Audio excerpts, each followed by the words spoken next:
ఈరోజు కార్తీక దీపం సీరియల్లో బండి మీద దీప కార్తీక్లు శ్రీమన్నారాయణ ఇంటికి వస్తుంటారు. శ్రీమన్నారాయణ ఇంటి ముందు ఒక పెద్ద ఆయన నించొని అటు ఇటు చూస్తుంటాడు. కార్తీక్ చూసి, ఎవరండి మీరు అని అడుగుతాడు. నేను అనేసి అంటాడు ఆ పెద్ద ఆయన.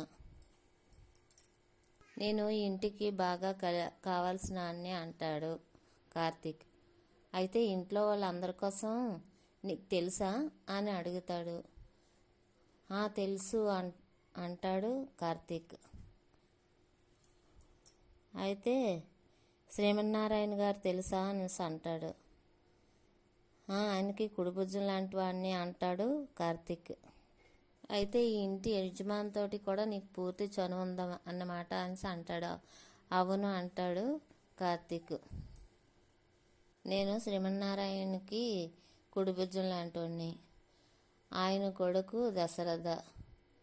అతను తండ్రి మాత జవదాటుడు. అతని భార్య సీతమ్మ లాంటిది. అతని కూతురు జ్యోత్స్న పెళ్ళిడికి వచ్చింది, పెళ్లి సంబంధాలు చూస్తున్నారు అని అంటాడు కార్తీక్. ఈ కార్తీక్ గాడు గేటు ముందు ఎవరితో మాట్లాడుతున్నాడు అని పారిజాతం అనుకుంటూ వస్తుంది. మరి ఆ శ్రీరామచంద్రుడు భార్య కోసం చెప్పలేదేమి అని అంటాడు ఆ పెద్ద ఆయన. ఆమె శ్రీరామచంద్రుడు భార్య సీతమ్మ ఎలాంటిదో అలాంటిదే అంటాడు కార్తీక్. బావా, ఆ పెద్ద ఆయన్ని ఇలాగే నిలబెట్టి మాట్లాడతావా లేదా లోపలికి తీసుకెళ్తావా అనేసి అంటుంది. సరే లోపలికి రండి అంటాడు కార్తీక్. అసలు ఆ పెద్ద ఆయన ఎందుకు వచ్చారో అడగవా అనగానే, అసలు మీరు ఎందుకు వచ్చారంటే నేను శ్రీమన్నారాయణని కలవడానికి వచ్చాను అంటాడు పెద్ద ఆయన. పారిజాతం చూసి, అమ్మో ఈ ముసలాడు కానీ అతన్ని కానీ చూస్తే ఇంకేమైనా ఉందా ఇంక అనేసి పెద్ద గొడవ అయిపోద్దని చెప్పి పరిగెడుతుంది పారిజాతం. పరిగెట్టి వెళ్ళుకొని, నువ్వు లోపలికి వెళ్ళిపోండి, మీరు లోపలికి వెళ్ళిపోండి అంటుంటుంది. ఇక్కడేమో మీరు శ్రీమన్నారాయణ బెస్ట్ ఫ్రెండా చిన్నటి ఫ్రెండా అంటూ ఉంటాడు అనేసి లోపలికి వస్తారు. అమ్మో, దక్షిణామూర్తిని లోపలికి తీసుకొచ్చేస్తున్నాడు ఈ కార్తీక్ గాడు. ఇప్పుడు ఆయన కంటగాండ పడ్డాడంటే ఇద్దరికి రక్తపాతమే జరుగుతుంది అని పారిజాతం అంటూ ఉంటుంది. ఇంతకీ ఆవిడెవరో తెలుసా మీకు? చైల్డ్హుడ్ ఫ్రెండ్ అంటున్నారు కదా, ఆవిడే మా అత్త, పేరు సుమిత్ర, చాలా మంచిది అని కార్తీక్ సుమిత్రను చూపించి చెప్తాడు. తను మీ అత్త అంటే నువ్వు? అవును, నేను దశరథ గారి శ్రీమన్నారాయణ కూతురు, దశరథ గారి చెల్లి వాళ్ళ కొడుకుని, కాంచిన కొడుకుని అనేసి అంటాడు కార్తీక్. బావా ఇలాగే నిలబెట్టేస్తావా, లోపల కూర్చుని పెట్టి మాట్లాడతావా అని అంటుంది దీప. అతను లోపలికి రావడం చూసి అని చెప్పి, ఎందుకు అలా పరిగెడుతున్నావు అని అంటాడు.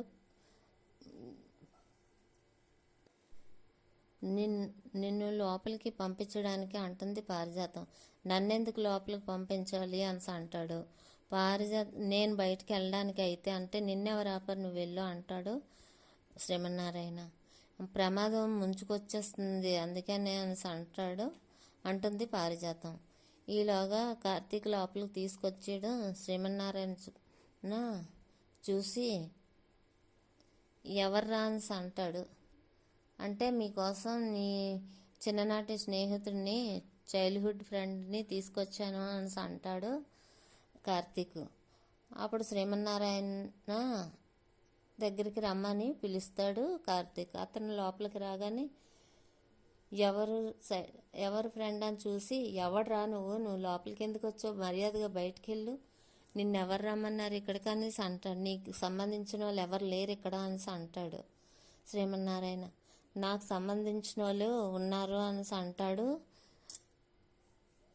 దక్షిణామూర్తి. అప్పుడు దీప ఏమో, అమ్మో తాతయ్య గారికి ఇతనంటే పడదేమో, ఇప్పుడు అనవసరంగా బావ తెలియక లోపలికి తీసుకొచ్చాడు, ఇప్పుడు గొడవ అవుతుందేమో అనేసి దీప భయపడుతుంటూ ఉంటుంది. ఏమైంది మామయ్య గారు అని సుమిత్ర వచ్చి అడుగుతుంది. ఏమైంది కాదు, ఎవరొచ్చారో చూడు అంటాడు శ్రీమన్నారాయణ. బాగున్నావా అమ్మా అని అంటాడు దక్షిణామూర్తి. బాగున్నావా కాదు, నువ్వు చచ్చావా బ్రతుకున్నావా అని అడగాలి అని అంటుంది సుమిత్ర. ఏంటి సుమిత్ర అంటాడు దశరథ. అమ్మ సుమిత్ర అంటాడు దక్షిణామూర్తి. మీకు పేరు పిలిచే అర్హత లేదు అంటుంది సుమిత్ర. పేరు పట్టిన తండ్రికి పేరు పెట్టి పిలిచే అర్హత లేదా అమ్మా అనేసి అంటాడు దక్షిణామూర్తి. ఏంటి తండ్రా అని ఇద్దరు ఆశ్చర్యపోతారు.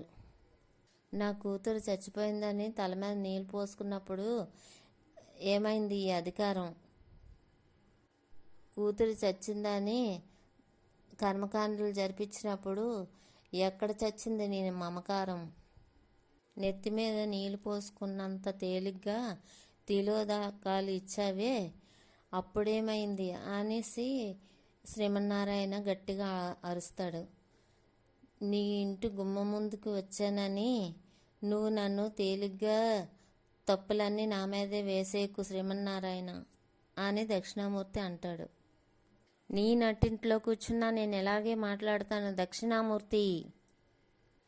పేరు బాగానే గుర్తుందే అని దక్షిణామూర్తి అంటాడు. కట్టడాలకు ముందు శాసనం రాస్తారు, ఎందుకో తెలుసా?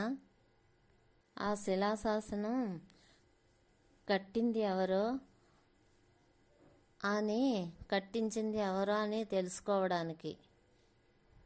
కట్టించింది ఎందుకో చూసే వాళ్ళకి అర్థం అవ్వాలని. ఈ శ్రీమన్నారాయణ జీవితంలో జరిగిన సంఘటనలు కూడా శిలాశాసనాలు. గతంలో గాయాలు రక్తంతో వ్రాయబడినవి. గాయం చేసిన వాళ్ళ పేరు కూడా వ్రాయబడి ఉంది. ఆ పేరే దక్షిణామూర్తి. నాకేదైనా ఆరోగ్య సమస్య వచ్చి నేను ఏదైనా మర్చిపోవచ్చు, కానీ నీ పేరు మాత్రం నేను మర్చిపోను అని శ్రీమన్నారాయణ అంటాడు. నువ్వేదో ఉత్తముడని అనుకోవద్దు శ్రీమన్నారాయణ అని దక్షిణామూర్తి అంటాడు. ఏ దక్షిణామూర్తి అని శ్రీమన్నారాయణ అంటే, మా రెండు కుటుంబాలు విడిపోవడానికి కారణం నువ్వు కదా అని దక్షిణామూర్తి అంటాడు. అంతానికి పోయి రెచ్చిపోయింది ఎవరు అని శ్రీమన్నారాయణ అంటే, పౌరుషానికి పోయి చెయ్యి చేసుకుంది ఎవరు అని దక్షిణామూర్తి అంటాడు. చెయ్యి చేసుకునేలా చేసింది ఎవరు అని శ్రీమన్నారాయణ అంటే, ఆ పరిస్థితికి తీసుకొచ్చింది నువ్వే. నీతి లేని నీ కుటుంబంతో బియ్యమందడమే నేను చేసిన తప్పు. దక్షిణామూర్తి అంటే గొడవడానికి పై చెయ్యి ఎత్తడానికి వస్తాడు. నాన్న మీరు ఊరుకోండి అని దశరథ అంటాడు. అల్లుడు అంటాడు దక్షిణామూర్తి.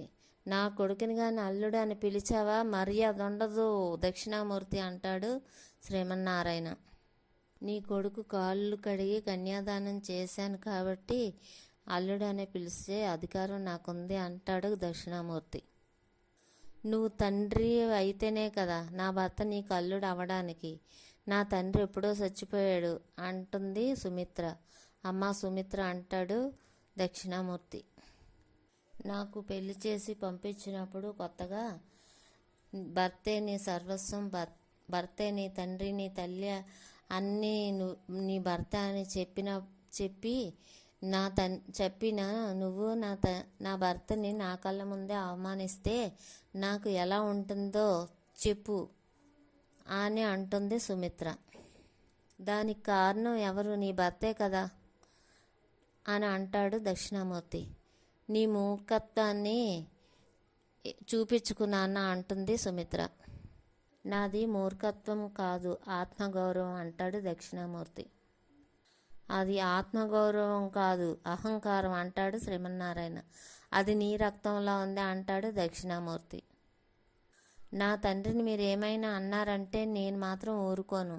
కొన్నేళ్లుగా గడిచిపోయిన గొడవల్ని వాటికి ఇప్పుడు ప్రాణం పోసి తీసుకురావద్దు అని అంటాడు దశరథ. మీరు కాలం మారిన కొలది మీలో మార్పు వచ్చుంటుంది అనుకున్నాను, అయితే మార్పు తేలేదన్నమాట అంటాడు దక్షిణామూర్తి. లేదు దక్షిణామూర్తి అంటాడు శ్రీమన్నారాయణ. మేమింకా మనుషులుగానే ఉన్నాం, నీలా మారిపోయారని ఆశతో వచ్చావేమో కానీ మేమైతే మారలేదు. నేనైతే నా కూతురు కోసం వచ్చాను అంటాడు దక్షిణామూర్తి. వెళ్ళి ఎత్తుక్కో, ఇక్కడ కాదు శ్మశానంలో అంటుంది సుమిత్ర. నా కోసం కట్టించిన సమాధిలో నిద్రపోతుంది నీ కూతురు, వెళ్ళు అంటుంది సుమిత్ర. అమ్మా సుమిత్ర అంటాడు దక్షిణామూర్తి. దక్షిణామూర్తి, సుమిత్ర నా కోడలు, ఈ మావగారి పరువుకి ఏమాత్రం, పౌరుషానికి ఏమాత్రం తీసిపోదు నా కోడలు అని అంటాడు శ్రీమన్నారాయణ. నీ కోడలు ఒంట్లో ఉన్నది ఈ దక్షిణామూర్తి రక్తం. ఆ రక్తం పౌరుషంగా కాకుండా వేరే ఎలా ఉంటుంది అని దక్షిణామూర్తి అంటే, ఏళ్ళెరిగిన పెద్దరికం నీతో తలపడవద్దని అంటుంది. లేదంటే ఇవాళ ఈ గుమ్మం రక్తాన్ని చూసేది అని అంటాడు శ్రీమన్నారాయణ. చంపుతావా అంటాడు దక్షిణామూర్తి. చేస్తావా అంటాడు శ్రీమన్నారాయణ. మీరు ఇక్కడ నుండి పోతారా లేదా అని దశరథ అంటే, ముందు నేను నా కూతురుతో మాట్లాడాలంటాడు దక్షిణామూర్తి. సుమిత్ర, మీ నాన్నని బయటికి పొమ్మను అని దశరథ అంటే, అమ్మా సుమిత్ర అని దక్షిణామూర్తి అంటే, నిన్ను నాన్న అని పిలవడానికి కూడా నాకు కష్టంగా ఉంది అని అంటుంది సుమిత్ర. ఇవి ముందే నేను అనుకున్నాను, వీళ్ళిద్దరూ తారసపడితే యుద్ధమే జరుగుతుందని పారిజాతం అంటుంది. నీ కూతురు చచ్చిందని అనుకున్నావు కదా, పిండం పెట్టావు కదా, చచ్చిందే అనుకో, నీకు ఏమాత్రం పౌరుషం ఉన్నా బయటకు పో అని సుమిత్ర అంటుంది. అమ్మా సుమిత్ర అని దక్షిణామూర్తి అంటాడు. నేను నీ కళ్ళ ముందు చస్తే గాని నీకు మనశ్శాంతి ఉండదు కోసం, అయితే ఉండు, ఇప్పుడే తలబాదుకొని చస్తాను అంటుంది సుమిత్ర.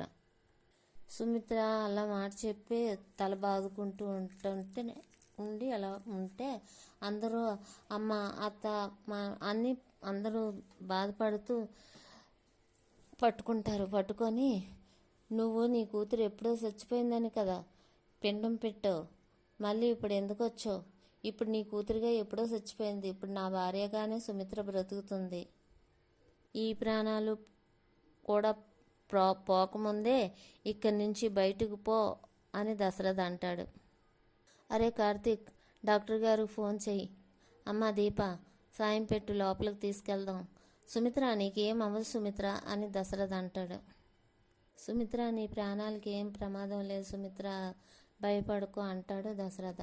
కార్తీక్ ఏమో డాక్టర్ గారికి ఫోన్ చేసి, డాక్టర్ గారు మీరు కానీ అందుబాటులో లేకపోతే వేరే డాక్టర్నైనా వెంటనే పంపించండి, త్వరగా పంపించండి, చాలా సీరియస్గా ఉంది అంటాడు కార్తీక్.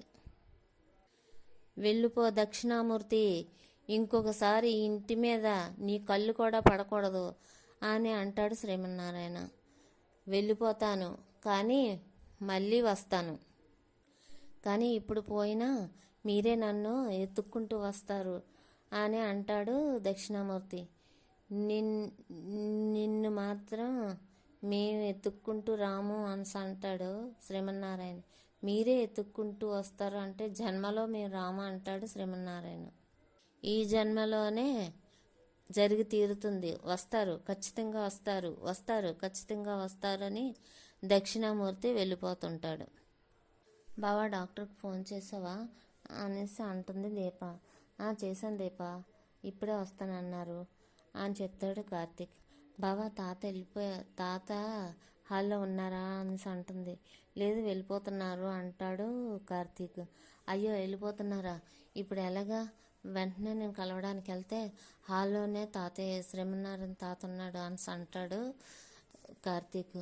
ఇప్పుడు ఎలాగా? తాత ఉన్నాడంటే తాతకి ఒక కుటుంబం కూడా ఉంటుంది కదా, మనం వెంటనే వెళ్ళి తెలుసుకోవాలి.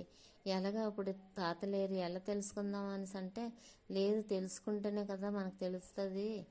నీకు తెలుసా బాబా అంటే, నాకు తెలియదు కదా, తెలియకే కదా ఎవరు మీరని అడిగాను. ఎందుకంటే అప్పుడు అత్తకి కుటుంబం ఎవరు లేరు, అందరూ చనిపోయారని చెప్పారు, అందుకనే వాళ్ళు ఎవరు నాకు తెలీదు అని కార్తీక్ అంటాడు. అయితే ఇప్పుడు ఎలాగా అనేసి, అయితే పారిజాతంకి అతను తెలుసు కాబట్టి పారిజాతం గారికి అన్నీ తెలిసే ఉంటుంది, ఆవిడని అడిగి తెలుసుకుందాం అనేసి పారిజాతం దగ్గరికి వెళ్తారు. కార్తీక్ ఏం అవ్వలేదు, ఎందుకంటే అరవడం వల్ల కొంచెం పడిపోయింది అంతే తప్ప ఇప్పుడు బాగానే ఉంటుంది. అయినా డాక్టర్ గారు వస్తున్నారా అంటే, లేదా వస్తున్నారు పారు అని అంటాడు కార్తీక్.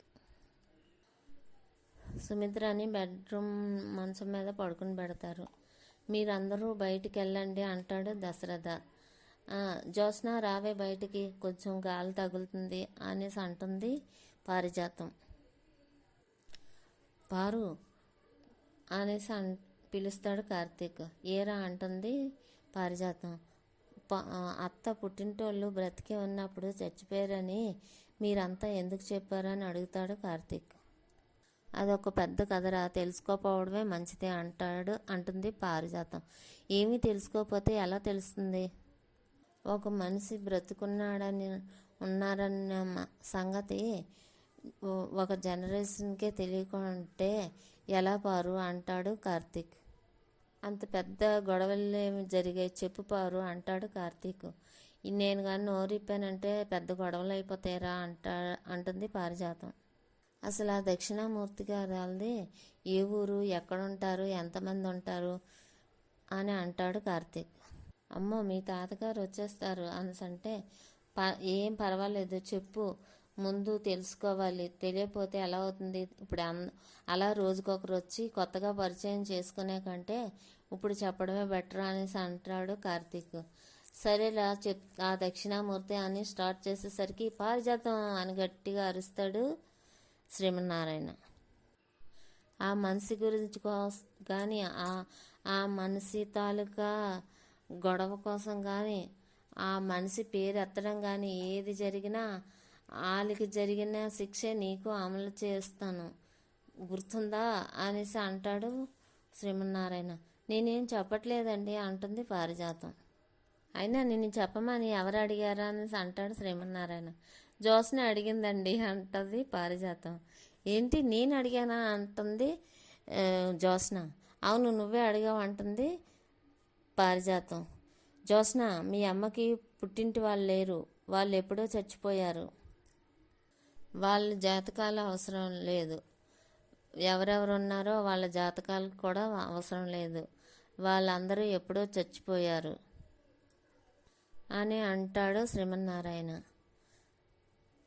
అలాగే తాత అంటుంది జ్యోత్స్న. అసలు ఆ దక్షిణామూర్తిని ఎవరు తీసుకొచ్చారు అంటాడు శ్రీమన్నారాయణ. బావే తీసుకొచ్చాడు అని జ్యోత్స్న అంటుంది. ఇదిగో కార్తీక్, ఈక మీదట శత్రువులు కూడా వస్తారు, స్నేహితులే వస్తారు, ఎలాంటి వాళ్ళని ఎవరిని పంపించుకో, తీసుకురాకు అని గేట్ బయటే ఉండి మాట్లాడు. మన ఇంటికి ఎప్పుడు స్నేహితులే కాదు శత్రువులు కూడా వస్తుంటారు అని అంటాడు శ్రీమన్నారాయణ. అలాగే తాత అని అంటాడు కార్తీక్. ఈరోజు ఎపిసోడ్ ఇంతటితో ముగుస్తుంది.